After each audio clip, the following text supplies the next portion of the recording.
শুধু দর্শক বন্ধু, আপনারা দেখছেন একে নিউজ বাংলার। এই মুহূর্তে উপস্থিত রয়েছি সাপুরজি। গতকাল আমরা দেখেছিলাম সোশ্যাল মিডিয়ার মাধ্যমে যে এই আমার পাশে যে ভাই দাঁড়িয়ে রয়েছে নাসিরউদ্দিন মোল্লা, তিনি সক্রিয় আইএসএফ কর্মী।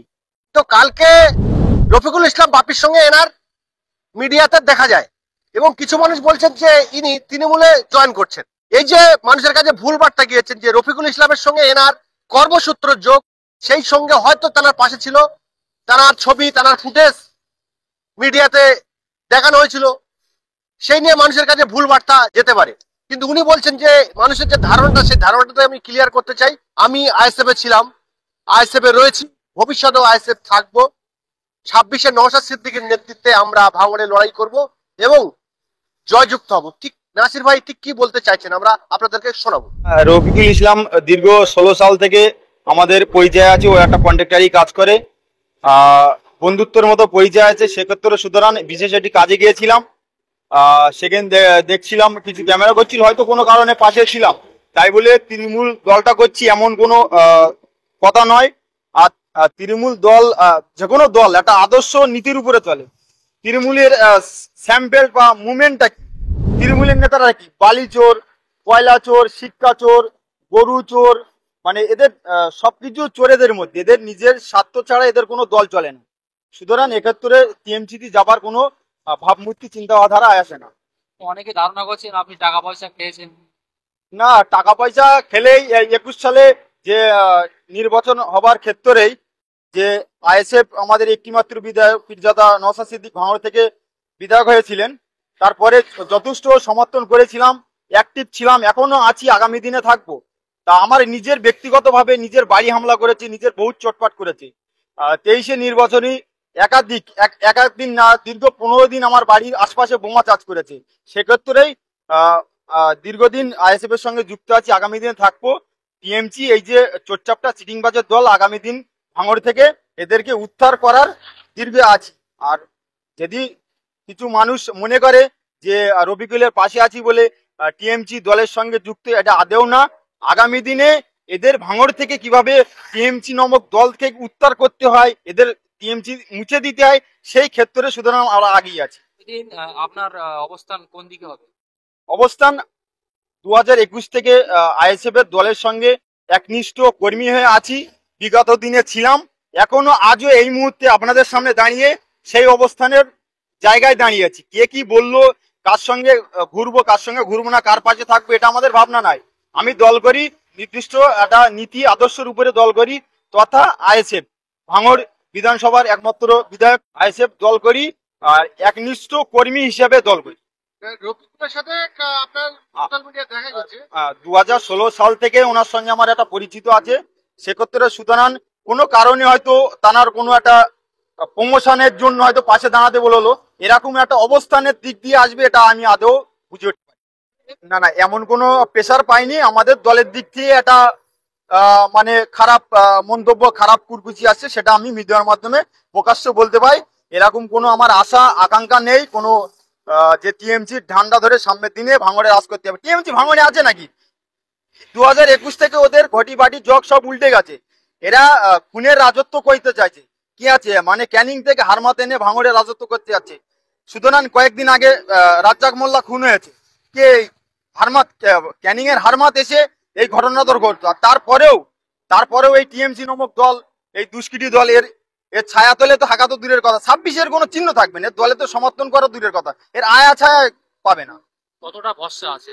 একদম একনিষ্ঠ, মানে বুথ স্থল থেকে বিধানসভা লাগাত একদম আশা ভরসা আছে যে আইএসএফ 100-র মধ্যে 100 26-এ জয়লাভ করছে। নিশ্চয় বলবো, রফিকুল ইসলাম 2016 থেকে আমার পরিচয় আছে, আগামী দিনই ছিল, বিগত দিনেও আছে। কিন্তু কাল কোনো একটা কারণবশতে কোনো একটা এতে হয়তো কোনো একটা ফুটেজ দেখতে পেয়েছে, তাই হয়তো হতাশা হয়ে পড়ছে, এরকম কোনো কিছু নাই। আগামী দিনে ভাঙড়ে আইএসএফ হয়ে লড়েছি, আগামী দিনে লড়বো। 26-এ টিএমসি ভাঙড় থেকে উদ্ধার করেই ছাড়। শোনা যাচ্ছে আপনি তৃণমূলে যোগদান করছেন, এটা অনেকেই বলবে মন গড়া কথা। টিএমসির পাততলার মাটি ভাঙড় থেকে সরে গেছে। এরা বিগত দিনে এরা কি করে খাবে, এদের মাথা খারাপ হয়ে গেছে। এরা একটা কিছু কোনো ফুটেজ পালে সেটাকে হাইলাইট করে দেখাতে চায়। এদের ভাঙড়ে মানে ভাঙড়ে 300-র উপর 300 সামথিং বুথ আছে, এদের 300 বুথ থাকলে 1200 ভোটার আছে টোটাল মিলিয়ে। এদের এইটা নিয়ে হইচই করছে, আর যে যেখানে ফুটেজ খাচ্ছে সব ভাড়া করে নিয়ে আসছে। ভাঙড়ের কোনো ভূমিপুত্র নেই ওদের পিছনে। 2007 সাল থেকে দেখে আসছি আরাবুল ইসলাম এমএলএ হওয়ার পরে, যখন আরাবুল কোনো একটা দায়িত্ব পায়, রহিম মোল্লা টর্চ লাইট ধরায়, রহিম মোল্লা যেন কোনো একটা দায়িত্ব পায়, তোমার কাইজার মোল্লা মুখ ঘুরিয়ে নেয়। এদের গোষ্ঠীদ্বন্দ্ব এটাতে বোঝা যায় যে ভাঙড়ে এরা নিজেদের স্বার্থ গোছানোর লড়াই করতে এসছে। ভাঙড়ে এরা রাজনীতি করতে আসেনি, নিজেদের স্বার্থ পরিকাঠামো নিজেদের অ্যাসেট বাড়াতে এসছে। এরা রাজনীতির কোনো ভাঙড়ে 2007 সাল থেকে আজকের 25 সাল কোনো উন্নত হয়নি। কোনো একটা মানে প্রাইমারি স্কুল আছে, ভালো শিক্ষক নেই, এখানে কোনো বড় একটা হসপিটাল নেই, মানে কোনো হসপিটাল আছে তা কোনো মানে ডক্টর নেই। এদের এসব কোনো ভাবমূর্তি নেই, এদের নিজেদের আত্মসাৎ, নিজেদের পকেট গরম করার রাজনীতি করতে চাচ্ছে। এরা ভাঙড়ের মানুষের জন্য এরা কিছু ভাবছে না। এটা তো খুব লজ্জাজনক একটা ঘটনা। রাজনীতি যে যার প্ল্যাটফর্ম করতে পারে, দায়িত্ব কে পেলো না পেলো সেটা আমাদের ব্যাখ্য নয়। এটা থেকে জাহাঙ্গীরটা কে, জাহাঙ্গীরের বাড়ি কথা এটা আমাদের বুঝতে হবে। এতে করে বোঝা যায় ভাঙড়ে যারা টিএমজি করছে এদেরকে মমতা বন্দ্যোপাধ্যায় মূর্খ ভাবে, তা না হলে বাইরের থেকে বাইরের থেকে নেতৃত্বটা সিলেক্ট করে দেয়। ভাঙড়ে যারা নেতৃত্ব যারা টিএমজি দিচ্ছে এদের মমতা মুখ্যমন্ত্রী বোঝাতে চায় যে এরা হিজড়ে, এদের কোনো জোর নেই।